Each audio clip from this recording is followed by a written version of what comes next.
Welcome to Cartoonist Kayfabe. My name is Jim Rugg. I'm Ed Piscor. Some business before we begin, Ed? Yeah, sure. I am serializing my comic Red Room at patreon.com/Ed Piscor. Splatterpunk Outlaw Comics. There's nearly the first issue is complete up there, so the entire archive's up there. New pages every Tuesday. And if you could stomach something like this, man, this guy getting his fingernails ripped off on webcam, if you could stomach that, then Red Room is for you. I have Octobriana 1976, the world's first blacklight comic book, is available for pre-order now through my Kickstarter page. You can also start to pre-order it through local comic book shops. That's awesome. This is such an amazing model, you know, like this might be the future. You know, do the Kickstarter, get your page rate, and then put it out there into the universe in ways that anybody who wants the comic can get it. Exactly. So we'll keep you up to date as that rolls out. But the business at hand today, Ed, what if Wolverine was an agent of S.H.I.E.L.D.?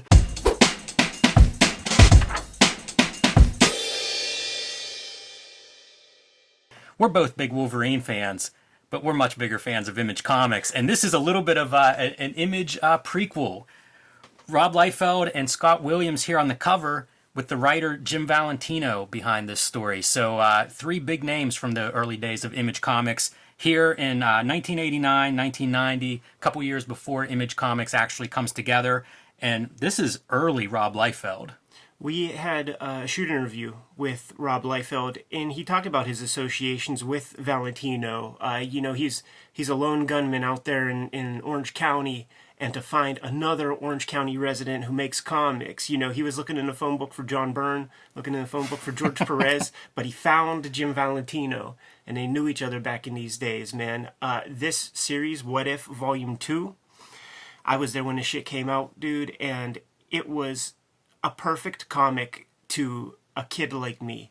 One and done stories that have a lot of magic, that put a lot of exposition in there, so you don't need the kludge of reading hundreds of, say, X-Men comics or whatever to like understand what it is you're consuming. It you know, it gets shoehorned in here and there, but I was fine with that. I love this cover. There have been some really iconic Wolverine covers. When I think of Wolverine, I think of the McFarlane Hulk cover with the Wolverine claws out and the reflection in the claws. There's Jim Lee's Punisher War Journal crossovers with Wolverine, where it's the Wolverine claws through the Punisher skull. And I feel like this one is right up there as being just a really strong, exciting. As a fan, I got this whenever I was young too. I just loved it. You know, this was my favorite character drawn in a really badass way. Love the lighting attention. And if you look, it's screen tones in this background. The bullet holes were something I must have drawn 10 million of these things. You know, studying the bullet holes and then reproducing them. But the screen tone, I wonder if that's something that Scott Williams brought to the table at this point. You can see he inked not just the inside, but also this cover. So I wonder if that's the inker bringing that touch. Yeah, I'm sure it is. And, you know, he's a master of those kinds of bullet holes, or as Todd McFarlane calls them in the Stan Lee videos, bullet wounds. Chunky claws. Scott Williams is still figuring out his arm hair technique, but he's still, like, see, it's a part of insanity, but also he allows for the hairs to kind of, like, go along the shape of the muscles, and leaves negative space to kind of indicate lighting and form. So that's a pretty cool thing. And you're seeing real early Scott Williams. This is, you know, was FedEx even around in 1989? Rob Liefeld's on the West Coast. It will just speed up the process a lot more if you have a West Coast inker. And who else comes to mind but Scott Williams, certainly around this time. A little bit of dry brush on this holster. I don't know if you see too much Scott Williams using a dry brush technique anywhere. So you're right, you know, probably before Scott Williams is totally Scott Williams and trying out some stuff here. Yeah, there's a lot of like organic textures that Scott Williams that we know, and his sort of trademark in comic book inking is slickness and all of that, and this is just a far more organic approach. All right, any other thoughts on the cover? A million, but we should bust it open.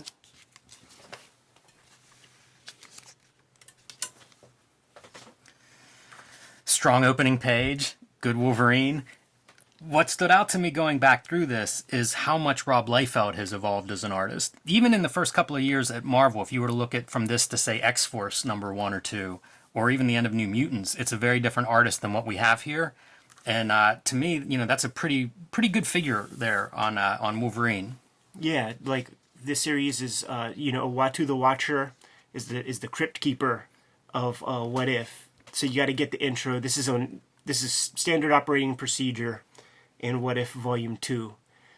Cool costume, like Rob was tasked with designing, his version of a Wolverine shield costume, which is pretty freaking cool.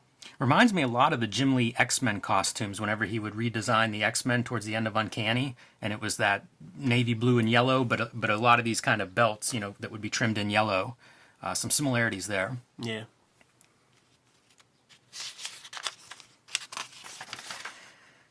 So the big story, if Wolverine joins S.H.I.E.L.D., he doesn't join X-Men. Right. That's ultimately the big divergent piece. And reading through this, it made me think a lot of you, Ed, and sort of the, your X-Men comic and how the big storylines are affected. And they address a few of those in here, but it's pretty interesting. It's a pretty fun what-if premise that Valentino puts together here, because it does connect so closely to very well-known Marvel continuity. Yeah, which makes for a good what-if. And that's how the What If series would go for sure, man. And with X-Men Grand Design, my bookend character is Uatu the Watcher, and it's sort of in homage to this What If series. Like I ate this up religiously, and I couldn't wait for the next month, man. Just like the gimmick of the What If, you never know what's coming. What if the Fantastic Four fight Doctor Doom without their powers? I need to know how that works out. Yeah, we probably, this won't be the last what if we get into. There's quite a few that I enjoyed over the years. Look at that image, dude. The classic first appearance of Wolverine through the eyes of Rob Liefeld here. Yes. The Hulk 181 famous issue where Wolverine is sent out to capture the Hulk, right? To take down the Hulk? Or Wendigo. Yeah, I can't remember who he's actually after, but gets in the middle of the fight. So pretty awesome, man. If you're a young cartoonist and this is one of your jobs, how freaking excited are you that you get to be paid to draw this? Oh, totally, man. And he's pulling from all kinds of places. He's a trimpy guy. Like I was at a festival down in Houston, Texas, and to the left of me was Herb Trimpe, to the right of me was Rob Liefeld. And Rob, every free second he had, man, he was over there chatting Herb Trimpe up.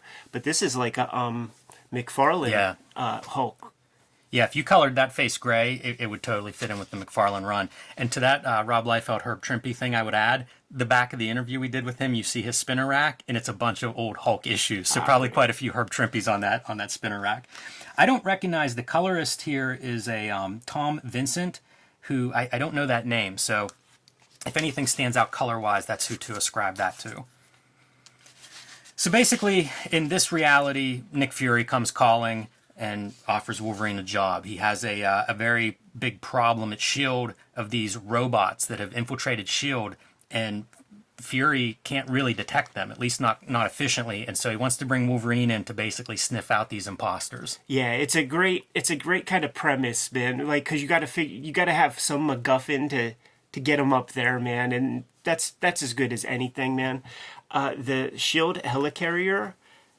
Dude, this thing was drawn one time by Jack Kirby in the 60s, and we've all been tracing it ever fucking since, adding our own little, gizmos and shit like that, man. But, like, this was drawn, like, one time by Kirby, and you could, like, I am guilty of it. Like, you could find a dozen fucking reinterpretations of that same shot that Jack Kirby did of that helicarrier. Drawing comics is hard enough. Now I got to design a S.H.I.E.L.D. helicarrier. Nah, I'm just going to stick with Jack the King. It's really awesome. I will tip my hat to the colorist here, making this like a sunset kind of time frame. He didn't have to do that. That's a good choice. And having it reflect on the S.H.I.E.L.D. helicarrier, good stuff. You get a lot of, like, Nick Fury calling Wolvie shrimp and stuff like that. But, he looks a little smaller there, but you're going to see a lot of tall Wolverines. Also, this is incorporated, this kind of like eyeshadow thing was incorporated into the art of children of our generation for about 20 years. Yes, I think I still do that. So before Fury can even unleash Wolverine on this task, he recognizes that Dum Dum Dugan is one of those imposters and guts him right in front of Fury, proving that Wolverine's perfect for this, up to the task. Yeah, like Rob can draw good mouths. Like he knows how the lips work, which is something that not everybody is great at. But drawing more kind of rotund characters is actually not that easy. You know, especially if you're just used to drawing beefy, muscular figures. Dum Dum Dugan is a hefty guy, and you'll see Rob do his best, man. But it's like, you know, it's the muscular body with just a you know, third trimester pregnant tummy. It's a good description. I think this may be an homage to a Bill Sienkiewicz from X-Men Heroes for Hope, I want to say.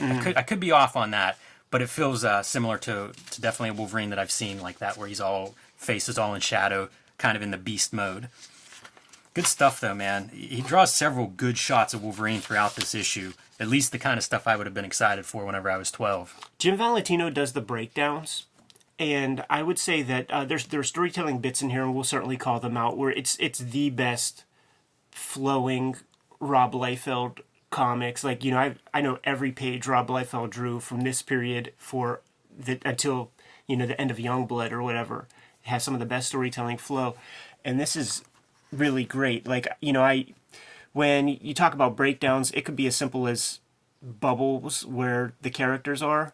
But this is pretty well thought out, I think, you know, and having them hide up there in the rafters. Slight nod to, you know, not in terms of composition, but in terms of idea, whenever Wolverine is up there in the rafters with Cole Macon and Reese, the Hellfire Club soldier guys, like in the sewer.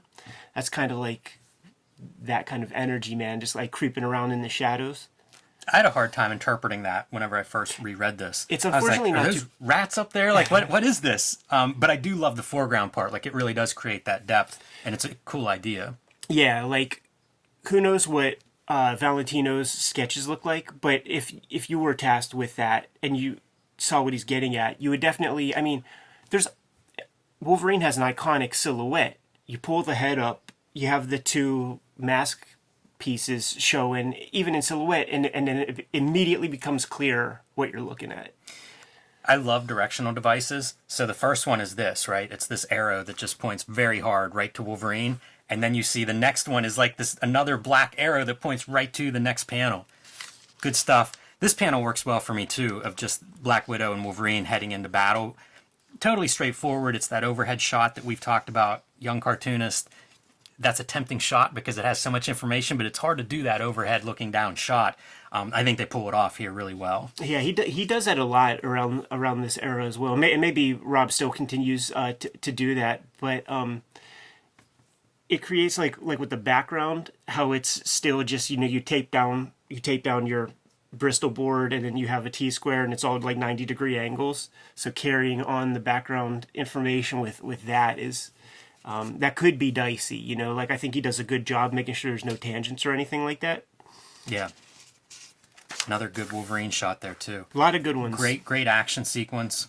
And this is just taking out all these imposters, these robots, except for has to stop Black Widow. There's one human that walks in at the end and stops her just in time from killing that human. Yeah, so he proved his mettle. Nick Fury's like, come on, man, you want a job? Like, how about we do this shit, man? Like, we know where their base is, and of course Wolvie's up for the job, man. Getting a free license to just mash through dudes, he's all about it. And once again, this is Wolverine, and he's sniffing out fucking robots. Like, those claws never touch flesh in these fucking comics. One of my favorite subplots of this issue. Between here and here, Wolverine gives Black Widow a haircut. She's like, she doesn't even say it. Wolverine's like, hair bothering you, darling? I can take care of that problem too. Like, what? It really comes out of nowhere. I almost wonder if, like, Valentino saw this page and it's like, does she have short hair there? What happened between these pages? And that's quite possible. Maybe there was even a lag in terms of, like, the production for Rob, you know, and then he's like, Black Widow, of course, Frank Miller, Daredevil, blah, blah, blah.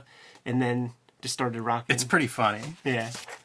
All right, the money shot of the team going into action now with Wolverine, full-on S.H.I.E.L.D. member, and they're trying to hunt down Dugan has been captured. The classic S.H.I.E.L.D. Enemies here. Is it Lady Hydra? Yeah, you know what? I don't know. Yeah, I'm not even positive. I'm so terrible at any of this comics history stuff in that regard. I can tell you the inkers from these comics, but I can't tell you the characters' origins. Yeah, it's that green lady bad guy. Yes, who I think of as, that Steranko, the Steranko femme fatale for Nick Fury's S.H.I.E.L.D. So you get a couple of cool shots of her. Again, like the nice thing with the what ifs is it's like a greatest hits. You write the big scenes, you write the good characters that you want to get in there for a couple pages. Again, dream job, man. For a young cartoonist, you get to draw like all of these top kind of historical Marvel characters. Pretty fun. Yeah, and I think a lot of the idea is it's something that's like inspired by like in the credits up front. So this is something that Rob wanted to do, and those guys know each other, Valentino and Rob. So you could imagine a conversation where it's like, okay, Rob, what are like the 5 to 6 things you want to draw, and like we'll make a story that gets that to work. Fun to see like the classic type poses too. Like that's a Rob Liefeld kick that I think he still uses. It's almost like watching a martial artist or like a Van Damme movie where it's like this is one of his moves. We're gonna see that in upcoming fight scenes for decades. Interesting color too, like with these like green values. Like there were about 64 colors that the Marvel colorists like had access to with the way colors were separated back then. But truly, maybe 20 colors were used most often because a lot of it is these olive type colors. So this is like a color right here that you just never ever see in those comics. Even when it's like greenery and jungle setting, they go for the more poppy colors usually. So they reach their headquarters, and it's time now for Baron Strucker is going to get in on the action. Wolverine's the first one to take his shot, but don't want to get too far ahead for a Black Widow showdown. It's like you pair off with your counterpart. This is like mixed rules tag team wrestling. So whenever Wolverine's starting to handle Strucker, Nick Fury wants to step in, and this is an old beef these two have. And so Wolverine steps back, and it's almost like old fight rules where it's like, let them sort it out. Let them figure this out on their own. Yeah, he lights up a stogie. Like he was about to fuck him up, Nick Fury's like, nah, he's mine. He sits back, dude, lights up a cigar and just like watches the mayhem, stops all these other dudes, and may the best man win. There it is. Yes, Nick Fury pulls it out in the end, but right around this sequence, it is not looking good. He is down and he's about to be electrocuted and basically die, and Wolverine's like, hold your fire, boys. This is personal. Fortunately, Nick Fury does pull out the victory in the last second. He's got a history with Fury, man. He knows Nick comes through in the clutch. Fair enough. So we again get a couple of shots of them going through AIM and MODOK again, kind of if you're Rob Liefeld, dictating the plotting a little bit and drawing a little Marvel style. Draw those characters that you want to draw. Draw the fun characters. Yeah, and you could tell like he's drawn these AIM characters a million times, like certainly in his like Heroes Reborn run. And are they in the X-Force 8 that Mignola draws? There's characters that look like them, and it's such a cool design. It always reminds me of that. I feel like I've seen Mignola draw them somewhere. Yeah, I'm not sure. And they look great. I always liked their design. I always thought it was cool. And of course MODOK. Can't argue with that. Now this represents like the greatest storytelling sequence of Rob's possibly career, certainly our early part of his career. Now Valentino did the breakdowns and plotted out the whole thing, but as a reading experience, like this is tough as hell to draw, and Rob shows up, man. Yeah, and I think specifically you're referring to some of this car action, like through the cities. Cities notoriously hard to draw, cars hard to draw, and then having a flying car swinging around and out of control, sort of personifying the battle that's going on between Strucker and Fury. Yeah. Really impressive. Like this little piece right here is fun because in Giant Size X-Men #1, it's, Weapon X, and he's with the Canadian government. Like, so this is almost like shot for shot version of Giant Size X-Men #1, introduction of Wolverine, but replaced with, you know, the Shield setting. But like as like your horror movie villain, you know, your boogeyman, that's a great intro. You know, like dude on top of the car, and then just like, what's up? Yeah, works terrific. Valentino's captioning too up to the task. He is suddenly and savagely attacked by a ghost, because we saw Strucker, you know, a couple pages ago. We thought we saw him basically killed. Fury shakes him off. He is just the robot, one of these replicant things. So he overcomes that, but at this point the car is out of control and he can't quite save that. The best he can do is evade, like hitting any people, and that's it. That's the end of Nick Fury. He dies in this panel. No remains found. Yes, you can't have the remains. You know, just like Baron Strucker, you gotta leave that sense of mystery up there, man. And funeral setting, these kinds of lines, like Mignola was already doing this kind of shit. Yeah. Then, you know, I don't know if Cosmic Odyssey was 1989, but he was definitely doing lots of covers, classic X-Men, like all sorts of shit. And that's the inspiration behind these panels, I think. I love this panel shape. You know, like repeating the gravestone on the top of the panel. Pretty fun. Yeah. It's something we saw in the beginning too on the title page, but it still makes for a nice page. You know, like you wrap up with that image too, so it's really sort of the same. Real interesting. This might also be the only Liefeld panel where there's some sense of like season with these leaves that are kind of falling and shit. So that's you know, that's a touch that he doesn't often use. This is funny. I think those are supposed to be two leaves, but they look so much like eyes. Yeah. Like somebody's in that tree, somebody's watching, and it's tilted at an angle to indicate something's off on this panel. I wonder if this is a story plot tangent that we don't actually get back to. Yeah, I definitely think you're overthinking. Like, be. but as an image, I mean, of course, that's Swamp Thing. You know, like Yes. maybe they're not buried in Virginia, like maybe it's Louisiana. And Wolverine goes on to take over Shield with Nick Fury out of the way, and Dugan declines the offer, and it leaves Wolverine, who Nick Fury had set up before he died, cutting through the red tape so that he could be the leader of Shield. And this is the rundown of how that kind of affects X-Men continuity. Yeah, and you see it in the color hold imagery there. One question I have, technically speaking, is when you do the color hold with two colors, do there have to be two different pens that thing gets inked when? Because if you look at these pages, those images are either done on like an overlay, like a piece of vellum, or a different, like a red flare pen would be used, and there would be information in the margins to tell the printer, like, turn this line red, you know, 100% magenta or something. So I'm imagining like two overlays of vellum were required for that color hold part. Yeah, that's my guess. And I'd base that on like the Mazzucchelli Artist Edition, where you see like the overlays there for color holds, Yeah. which would have been a couple years before this. So that's probably the way, kind of the standard way they would do it at Marvel. Yeah. I'm guessing. So basically he's able to, you know, since he is basically like, you know, he's the feds now, he's can prevent Mutant Registration Acts, prevent Days of Future Past from happening. There's no reason for, since he's stopping the Mutant Registration Act, that means there's no more Sentinels, which means there's no more reason for Jean Grey and crew to go up into outer space and get affected by Phoenix. So it's a happy ending. Yeah, it's really pretty tight as a story. You know, like as a one issue, read this at night before you go to bed. Pretty satisfying. They all work that way, you know, like these what ifs were some of my favorite comics just for those reasons, man. And then this is What If Aunt May Was a Mutant with Claws, drawn by Jim Valentino. Probably the big name to note in this, but what the heck, man? That's a filler page, and it makes you long for a Harvey Kurtzman, hey, look, as a one-page filler. Yeah, they would have this shit in every issue. Yeah, it reminds me a little bit of What The, you know, where it's just like, put some gags in here, which, not a bad idea. I think the Punisher one's kind of funny. And that's about all I have for this one, Ed. Yeah, no, fun to revisit. Oh, man, remember how much every single...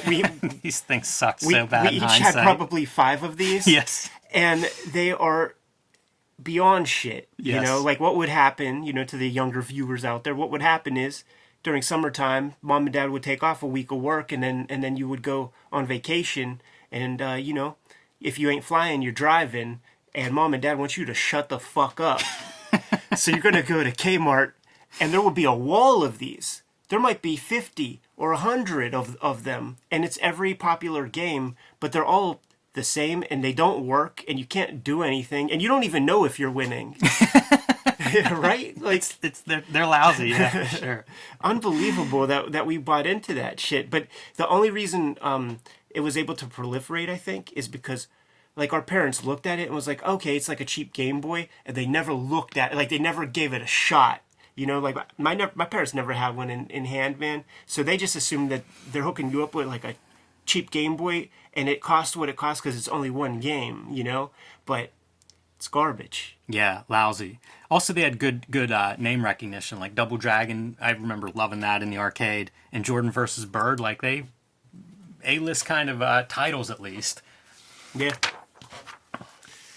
All right. Good comic, fun to look into, fun to revisit. But we got business to attend to, man. So we'll get the heck out of here. Kayfabers, like, follow, subscribe to the YouTube channel. Hit the bell. We can notify you whenever new videos are available, and hitting that bell helps mitigate that kayfabe effect, because when we talk about comics, they seem to disappear off eBay at a rapid pace.